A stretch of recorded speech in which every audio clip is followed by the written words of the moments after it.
A huge welcome, everybody. Thank you so much for tuning in to another episode of She Leads, She Thrives. I'm Shannon Dunn, your host here at the podcast. I'm a long-term business and self-leadership coach, and I've got a lot to say. If you've been following for any period of time, I've got a lot to say about coaching and about incredible people. And one of the many reasons I decided I wanted to host a podcast again, this being my third one, is that I wanted to bring in incredible conversations with global souls that are doing cool things. And our guest today, Alyson Robinson, is no different. Like, Ali, you fit into that box very, very well.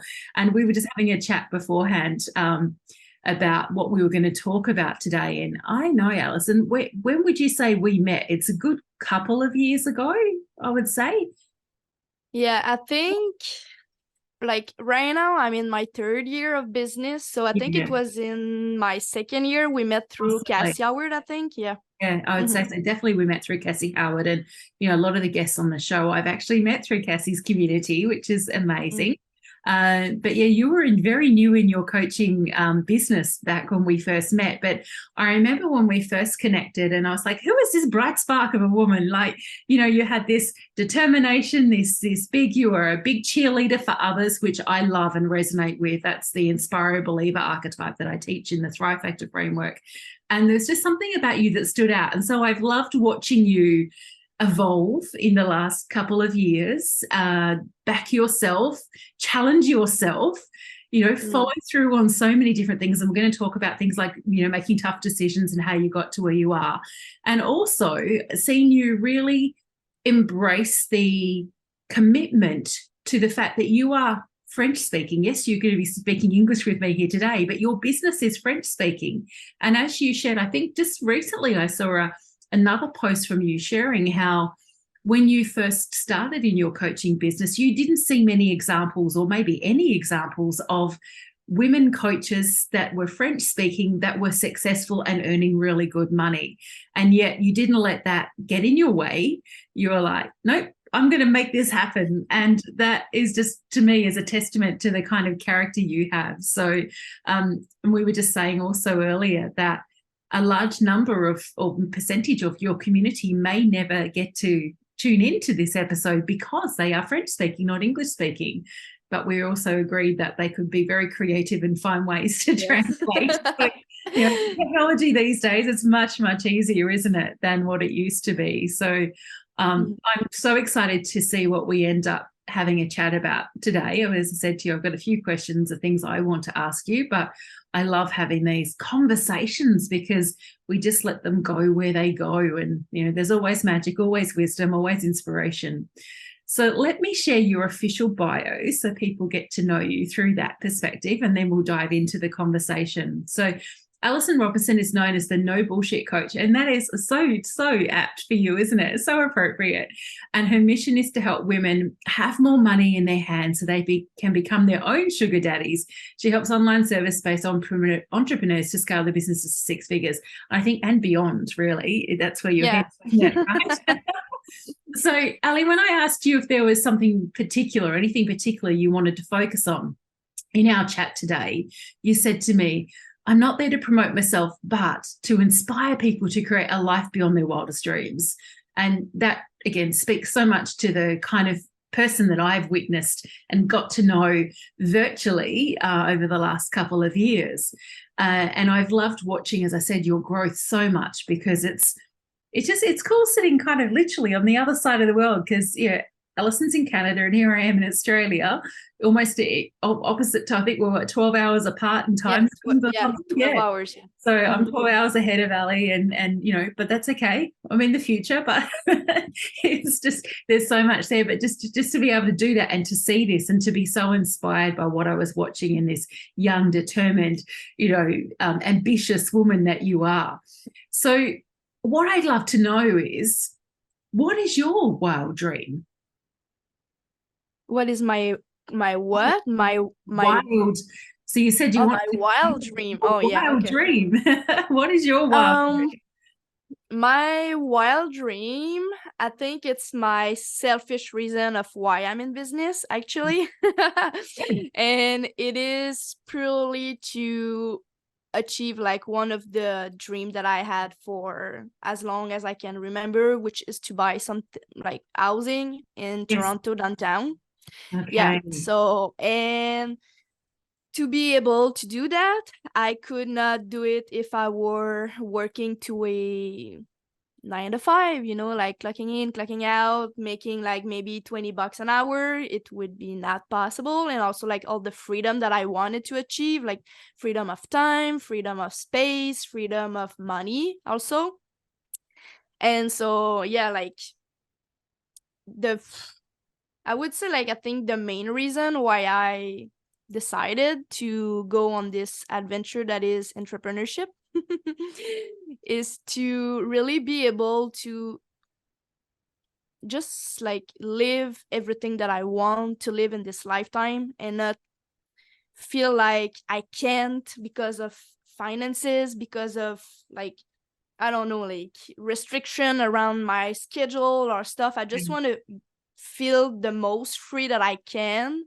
And for that, I know that I need to make a shit ton of money to be able to do that. And yeah, so like that would be my selfish reason of why I But went in also business, but yeah.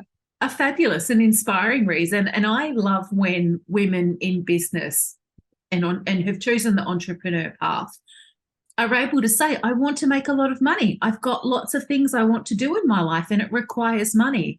I don't certainly don't dismiss or think that it's that women who talk about other reasons that they started their business are trying to kind of not focus on money or make it look that like they're maybe, I don't even think I can even find the right word in English right now, but that they're distracting and saying that they want to, to change the world. Yeah, we all want to make a difference and change the world, but I think having a motivation to make money and to make more than you can in a job is a really good motivation to start in entrepreneurship, because it's not hard, right? I mean, not easy, right? All the time. I think we start in business and we have these ideas about what it will be like. And then we're in there and it can be very different. So what were you doing before you came into the coaching space? Tell me about, or share with us about that, what you did previously for work and your transition into coaching. And why coaching? Why did you choose that as your entrepreneur path? Yeah, so when I used to be at school, I decided to be like I guess you would call this like a social worker in English. Yes, social worker. Because I wanted to have impact, like we There's want to change the everybody. world and make a difference. And so I got a bachelor at the university close to my home where I live. And when I was done with that, I decided to go work in that field, because of course, if you study for something, usually it's because you want to work in that field. Yeah. And when I started out to work in that field, I was like making, I think it was $14 an hour, which is like, Goodness. Yeah, no, that's yeah, it's nothing. really low. And it's not like 20 years ago, like I'm 28 right now. So it was like Yeah. maybe, I think 5 years ago that I was making $14 an hour, and I just paid like 10 grand to have a bachelor. And I'm just No, like, that okay. shocks me, but at the same time doesn't surprise me, because just because we go to university or do study at that level and end up with a bachelor's degree or even a postgraduate degree doesn't mean the job you go into is actually going to pay well. Yeah. Yeah. So was that challenging? Challenge your soul to. Oh, damn. Yeah. Yes, it was. I was lucky enough to have a good relationship with my mom. So I was staying at her place at that time when I was done with university and I started to work. And at the same time, I was still working in a restaurant, because I've been working on like in the public since I was 14. And I decided to keep that job, because like obviously the one that I studied for was paying me like peanuts. Yeah. And I was fortunate enough to don't have lots of bill to pay, so I was able to work a lot and um put money aside, to be able to then start my coaching business that I did not thought about at that time. But what like was really I would say like the precursor of like wanting me to go on my own and start a business on my own is that I was tired of trying to make a change and having impact and not being able to do it my way, do it like to the salary that I wanted. Because I Mm. was like under the poverty line here in Quebec City with the salary I was Yeah. making only with my social worker job. And so then COVID hits Yeah. and all the restaurants are shut down. And at that time, I was no longer working in the social like environment. I have left that job and I've been at that time working for a full year now in a restoration to make more money. Okay. And then COVID hit, so I'm like, okay, Go then on. what do I do? And I was already making a couple of contracts in school to like help kids bring more awareness to their emotional intelligence to prevent them from going into drug abuse. Yes. And so when COVID hit, I was like, you know what? Like, it's time. It's Yeah. time for me to do it my way, to go online, to take this time to really focus on creating something that I want and to be paid the amount that I want and having the impact that I always wanted to have, but felt like I couldn't because I was so restricted because of like institutional policy and stuff. So yeah. Which I So think yeah. a lot of people in their things they did before they came to their business Mhm. often come to business because they want freedom, but they want Yeah. it a whole different way to, I think, when someone says, I want to have freedom in my life, I actually think sometimes people don't really think that they, or don't think about what that means. But I find that those of us that end up in business, we've thought about what freedom means. We really know on so many different levels what that means. And I imagine that a lot of your clients that you're working with now are similar to you in many ways.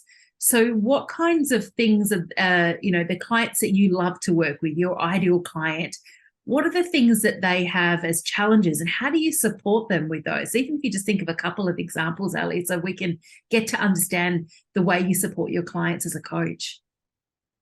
Yeah. So I just need to mention that when I first started out, like my first year, I was not in the same field that I am right now. So when I started out, I was more on like the mindfulness coaching and like self growth and like, you know, being able to really grow as a human. And then when I started to have more success in that business, I think it's around that time that we met. Mm. People started to ask me like, how do you do it to be able to make money in this like self-development world and being a mindful coach? How do you make money? And I was tired of like always answering in my DM. So I decided to Yes. slowly start making program around it and coaching people around like Yeah. how to build a successful online business. So right now, most of my clients are really focused on business Mm. side of like how can I make more money, but also like um have a better quality of life because there's something around like making money but not doing it the right way that is Yeah, suffocating and it we don't is. want that. No, Yeah. and I think you and I could probably together come up with a long list of coaches that we've seen that talk about the money they make. And then at some point, they've admitted how many hours they're working, how much money they're spending on a team, how much money they're spending on ads, how they feel. Like you said, suffocated is a really good word. That Mm-hmm. they don't like what they've created. They're burning out. They are Yeah. not in love with their business Mm-hmm. and the work that they do. Yeah, so that Yeah. is such an important focus to help clients with. Yeah, and like if I take for example a client that I have right now, I don't only coach coaches, I coach people outside of the coaching world. So like Um, right now I have a client in mind that she's an architect and the main work that we do together is around being able to raise our pricing, but to be able to raise our pricing, you need to be able to, you know, see your value and then hold your value when a client comes to you and say like, oh, but this girl is doing it cheaper for me and you're too expensive, and like, how can you hold the standard now that you've worked on, you know, like seeing your value, but how do you hold it when someone is questioning it? Yes. Yeah, so like a lot of like, how can I say this in English? It's like to be able to stand stronger inside of yourself, to be able to, you know, then rise up in your business. But it all starts with you. Like my motto is, it like business is 80% healing and 20% strategies. Like you can have all the strategies in the world, if you don't do the work on yourself, it doesn't mean like, Yeah. I 100%. was going to say a bad word, but I don't know what's your audience like. So like, it doesn't mean nothing. Let's say like that. No, we have an occasional bit of swearing on the podcast because I think so many people just, it's part of their normal, the way they speak these days, which is fine. What I was thinking of as you were sharing that, Ali, was that when we see a lot of people in the coaching space sharing for business owners, coaches, and I'm the same as you. I work with all kinds of business owners, not just coaches. You and I are not coaches that coach coaches, which there's a lot of people out there who do that. But what we see a lot of being taught is either all about energetics and the self-work, doing the inner work, or we see a lot of strategy. And I think there is still a missing piece of like you said there, you have to have the two together. They have to come together for us to be able to move forward. And I think there's a fine line getting the balance, because it's different for every one of us about how much inner work, how much supporting yourself, and how much strategy there is. And I think it's just being able to be flexible with that is going to support success. So yeah, and I also think that not all of us coaches, but I think the coaching industry is responsible for that. That like people think they can just work on this on themselves and like everything is going to fall on their lap just because they are praying baby Jesus before going to bed and like manifesting and like no, like it doesn't work like that. no, Yes, you need to do that stuff, but you also need to put in the work, you know, and you need to have strategies, you need to have a game plan for it to work. And I think the coaching industry showcase a lot of the being an entrepreneur is easy. To be able to like they use that marketing to be able to sell like their offers and their services, and it creates in the like newer entrepreneur or like the people who want to get to be entrepreneur, they get this image of like, oh, I can just work for like 3 months and I'm gonna like already make 6 figure and sipping mojitos by the beach and I'm gonna make money in my sleep, you know. But this is not how it works, and I think that's not the reality. the industry is really responsible for that. But I think it tends to change right now. I see a big change in the industry. Those kind of people are getting less and less client because people are now awake and like their eyes are open of like, yeah, okay, it's useful to do energetics and only strategies, but the best of the both worlds to mix them together, you know. Yeah, agree. And having been in the coaching industry for about 2 decades now, I feel like I've seen every kind of trend come through in terms of what coaches are focusing on, and that tends to be universal as well. It doesn't matter that I'm here in Australia and, you know, with coaches in any part of the world, there tends to be trends where people focus on particular things. And in those early days when I was first in coaching, it was very much around the hustle, the busyness, the very patriarchal, do more to achieve anything.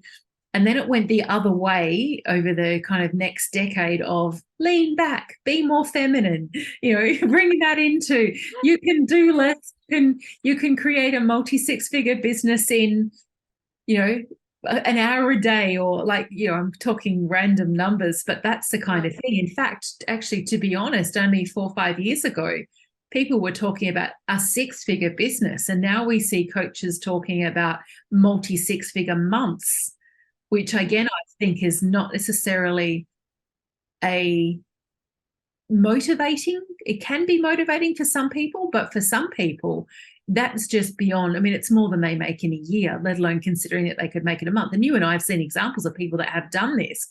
But I think being realistic about how much work and effort it takes to make progress and continue that progress in a sustainable way is hopefully Yeah. the business coaching and the coaching space is going moving forward. Yeah, more realistic. Yeah, the word you said, like sustainability, is really for me something that I preach for, because I've seen all kind, even though it's only been 3 years that I'm in business, I've seen so much kind of like disgusting stuff on the internet.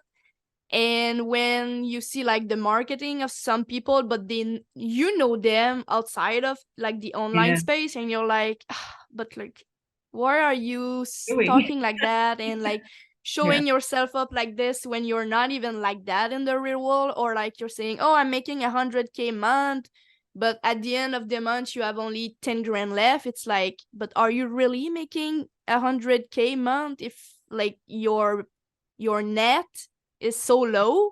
yeah, Like, yeah. I know yeah. it challenges me as well, and I have shared in some of my solo episodes on the podcast things around money and around, my focus has always been your profitability, and Mm. as you said, sustainability, because I don't care how much money you make overall if you can't pay yourself and you can't have the basic things that you need to live a life that is just comfortable, let alone actually the definition of your freedom, then really you shouldn't be in business probably. You've created a charity and a bad Mm-hmm. one because it's not paying you. So I know there's so much we can talk about there. But as you said, in just 3 years, even how much you've seen. And I think with the increasing number of people coming into coaching since COVID. A lot of people were out of work, like you had that example, had an opportunity or thought, this is my chance to change the trajectory of my life, to have a new career, to do something different. And coaching particularly has a very low or no barrier entry, because you don't necessarily have to do anything or have anything behind you to come into this this space as a coach.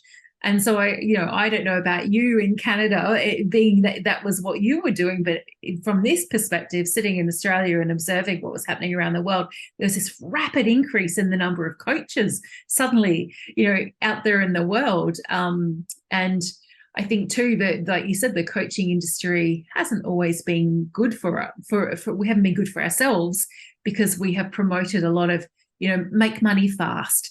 You don't have to work many hours. It's really easy. And I think it can be easier than a lot of people think. But I think there's also some confusion around the messaging, right? Yeah, for sure.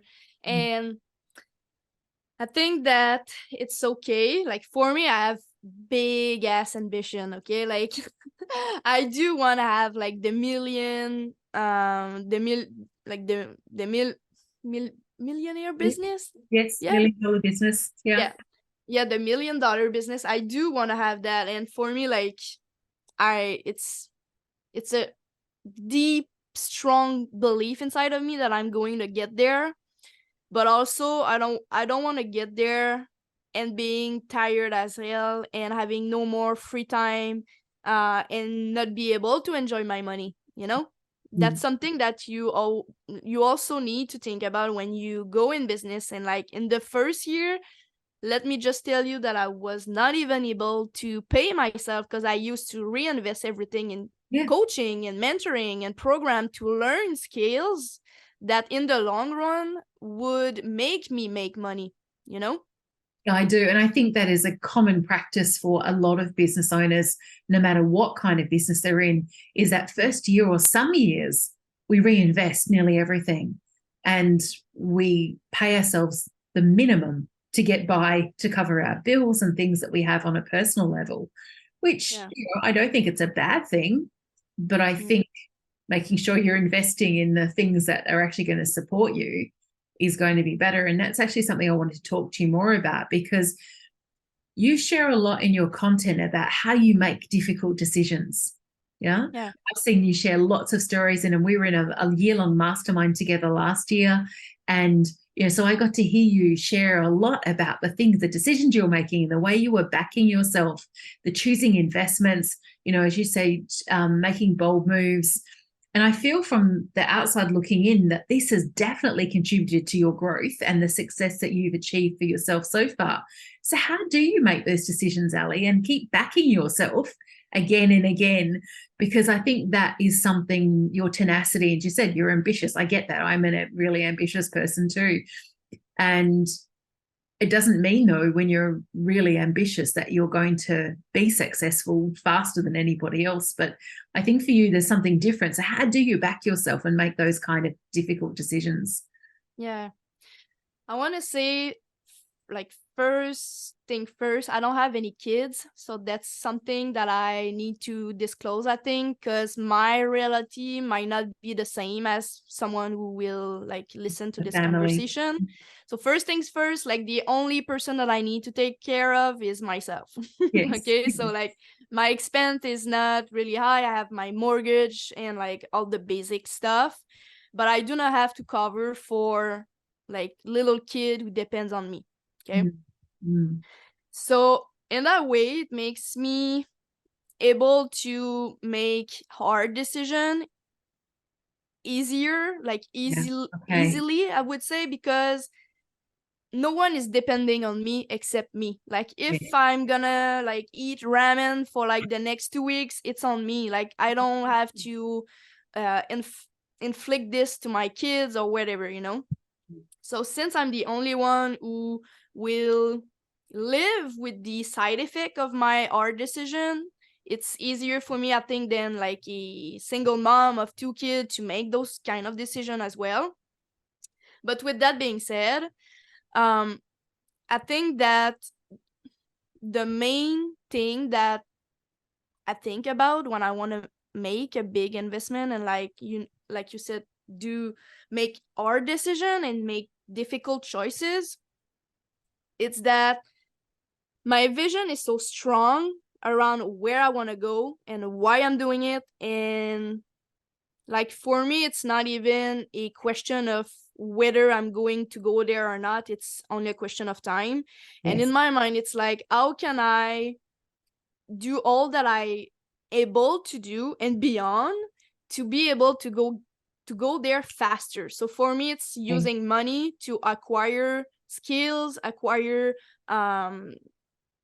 like, more leadership, more emotional intelligence, to be able to deal with myself and also deal with my business in a way that makes me go faster than most people, I think.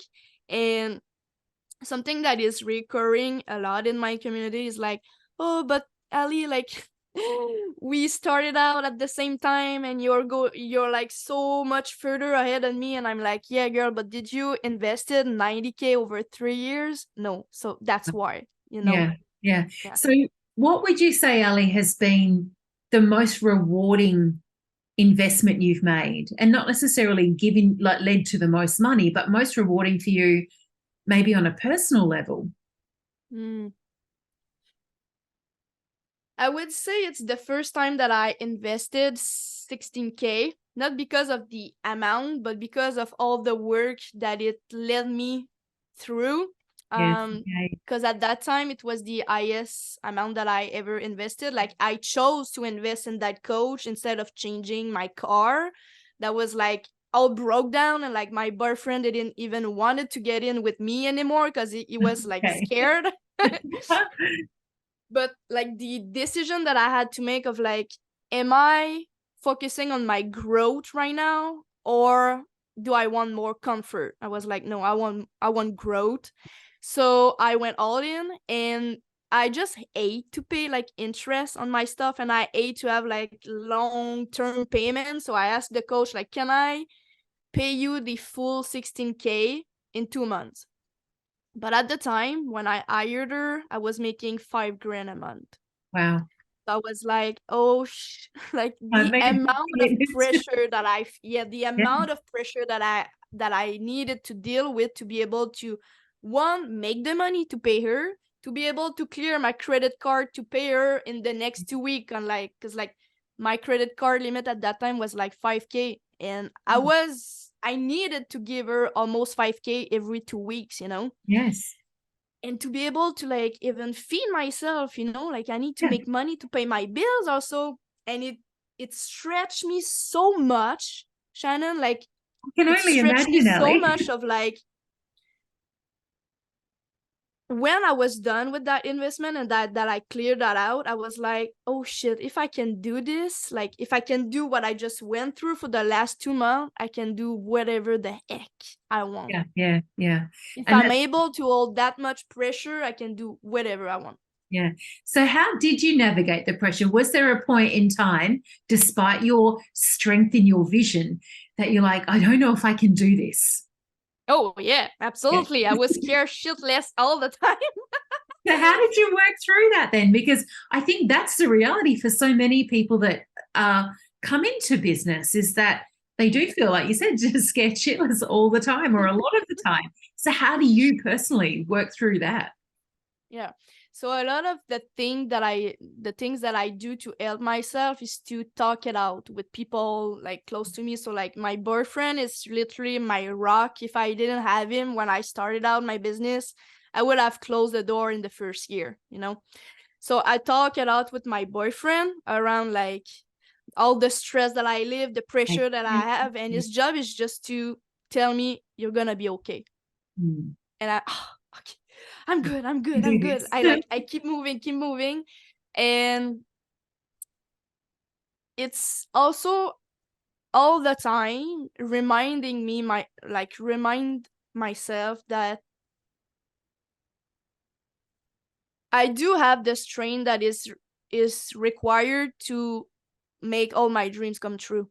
Like it's a deep belief, a deep confidence inside of me of like I can do whatever I want. So I think that if I would have like one tip for like your audience or whoever's listens to that podcast is like, if you feel inside of you that you are meant for more, you need to be able to reconnect to that feeling all the time when you go through old phases, and like when you go through like our decision and difficult choices that you have to make. Like for example, myself, when I said like earlier, I needed to change my car and I did not. I waited a full year, and like my mom was, are you crazy? Like you're investing 16 grand again? I was like, yeah, mom, because my goal is not to make 50 grand a year, it's to make 6-figure and beyond. And that's the kind of decision that I need to make now to be able to treat you with trips and stuff. And now let me tell you that when I brought her to Republic this year, she was happy. Yes, I remember you sharing how she was happy that I made those hard decisions in the past 2 years. But like, it's always reconnecting to like this feeling you have inside of you of you're meant for more, so do more and be more. Yeah, definitely. I think another thing that stood out for me, Ali, in the time we've known each other is, as you said, your ability to back yourself is exactly what you shared then. And even at the beginning, before we started recording for today, you said to me, I remember last year, and when I launched the podcast, and you said, I'd love to be on there maybe one day, and you said, but I never actually thought it might come true. But what I loved is that you put your hand up like in a virtual kind of space and said, I'd love to be considered. I already had you in my mind anyway, but you didn't know that. And as you said, here we are. It's actually a reality now. And I think your ability to say things out loud and share them where they can be heard by other people, that to me feels like it's a big part of you backing yourself as well. Yeah, saying it. And it's not that you're saying it so that you can. I'm just thinking, like, I see a lot of people in the online space share their goals, their dreams, the things they'd like to do, just so they can prove that they are going to do them. But sometimes when things don't happen and that doesn't become a reality, they kind of vanish or say, no, I never said that. And I don't see you doing that. I see you saying, this is what I wanted, this is what I got or what I experienced, but this is what I'm going to do different to make sure that my reality and my dreams line up. the way I Yeah. want them to next time.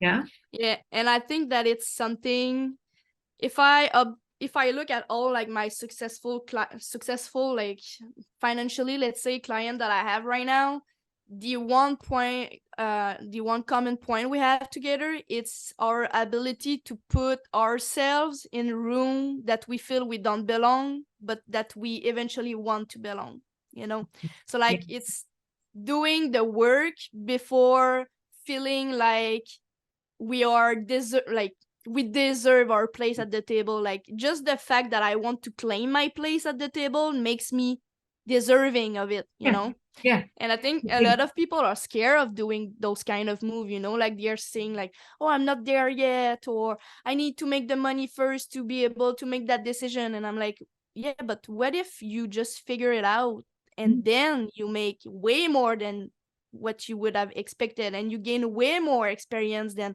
what you thought was possible, Yeah, I think so many people around the world, and we see so much content about this, get stuck in that imposter syndrome. Like, I don't belong here, or I don't deserve to have whatever they say they'd like to have. And there are people that stay in that story, and then there are people that hear themselves say that and take action anyway. You're Yeah. a person, right?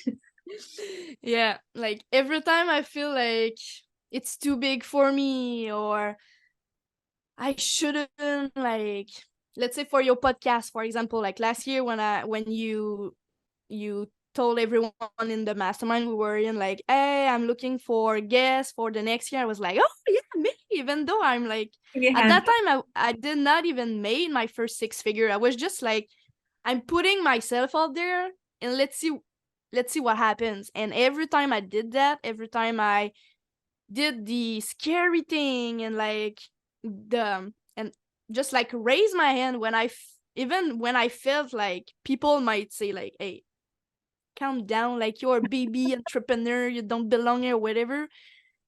Just the fact that I did it, I gained so much more confidence, and I was so much stronger inside of me. And I think that's why, even though I'm in a place where I'm the baby entrepreneur and I only make like 6-figure or multi-6-figure, and they are millionaire, they just feel the vibe that I have, and they are like, oh, this girl she's going there. Yeah. And that's what I think I've got for you from the minute we met, and I've shared that today, is that there's something different about your commitment, your determination, and your tenacity to, as I said, to back yourself over and over again.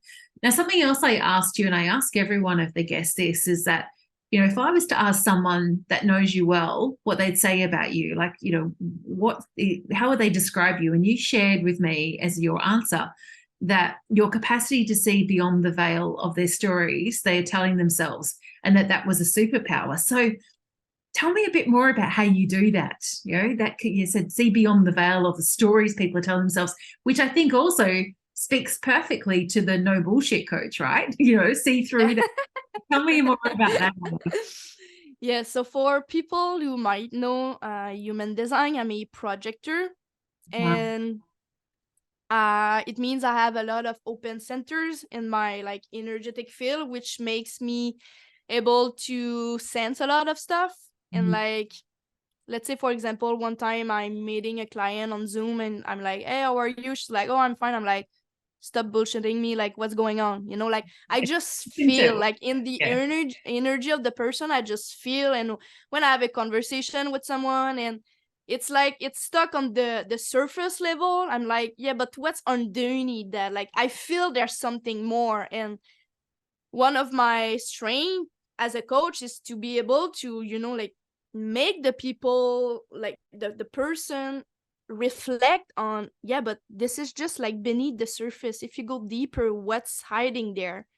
And then it's like, oh my god, I did not even thought about this. And I'm like, yeah, because I sense that kind of stuff. Like, I feel it. Yeah, I get it. I really understand that. And when you said projector, I think I knew that already about you, as that makes sense for sure. And having those open centers is a gift, I think, when you're in this space working one-on-one with people. So I'm a manifesting generator in human design, but I only have 3 defined centers. So I remember when I first worked with my human design mentor, and she said to me, look at projector energy as well, because you're so open. So I understand what you just said. And I go, I'm the same. You can look at someone, you can hear the tone of their voice, read their body language. You're like, what's you're saying and what's actually going on are not one and the same. Yeah, let's have a conversation about that. Yeah, I love that. Yeah. All right. Now, fabulous lady, I have some questions to ask you that I ask all of the guests that come to the podcast. The first one, I'd like to know, what role does leadership play in your life and your business? Where does leadership fit in your life and business? My God. I think my whole business is based on leadership. If I did not have the leadership that I have, I would not be here on the podcast today, because I think I would have quit. Like, simple as that. It's my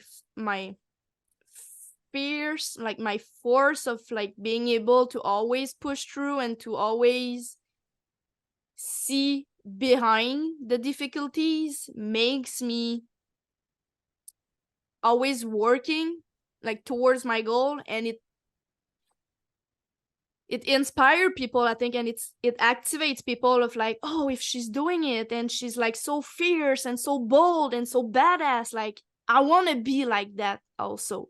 And it inspires people a lot to take their own power and do it. But for me to be able to inspire and activate those people, I need to do it for myself first, Definitely. And I think that's such an important thing to understand, because we read a lot in the online business space about being embodied and embodiment. But I think still a lot of people don't actually understand what that means. What you just shared then is an exact example, or an ideal example of embodiment, where, to be able to inspire, as you said, and to activate people, you've got to have done it for yourself first. Yeah, such a beautiful lesson. Yeah. And the next question I'd love to ask you, and know what your answer is to this, Ali, is how do you know when you are thriving? Oh, when I feel on top of the world, that's when I know. So what does feeling on top of the world look like to you and feel like to you? Like, how do you know when what is that like in reality? Yeah. So for me, it's in the, like, I'm a Leo, so I'm really materialistic and I like shiny stuff. I like big out there luxury brand and like high vibe experiences and stuff. And I like, since I was working in restoration, like in like this industry, like the fine dining for me is something that elevates my soul. And to be able to just go to a restaurant and not look at the price and just be able to pay it for myself and just be like, it's not even gonna affect my budget this month.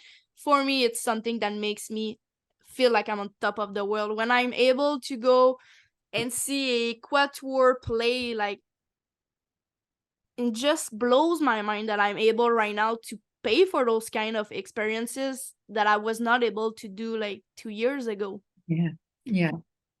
So to be able to, I would say, like, not take advantage, but like to live the fruition of like my hard work for the last 3 years, that's what makes me feel like I'm on top of the world. Like 3 years ago, I would not be able to pay for all the stuff that I'm doing, No. As you said, possibly even 2 years ago. It's such a beautiful thing. And I think when you've come from a situation where you can't invest in things that seem to be effortless for other people, and then you get to experience them, the gratitude you have for them is very different. And I think that's a beautiful thing as well, to be able to embody that and to really know, so that when you have a client say to you, I can't pay for this, or this is really hard for me right now, you actually understand because you have been there. Yeah, more than once often, which is great.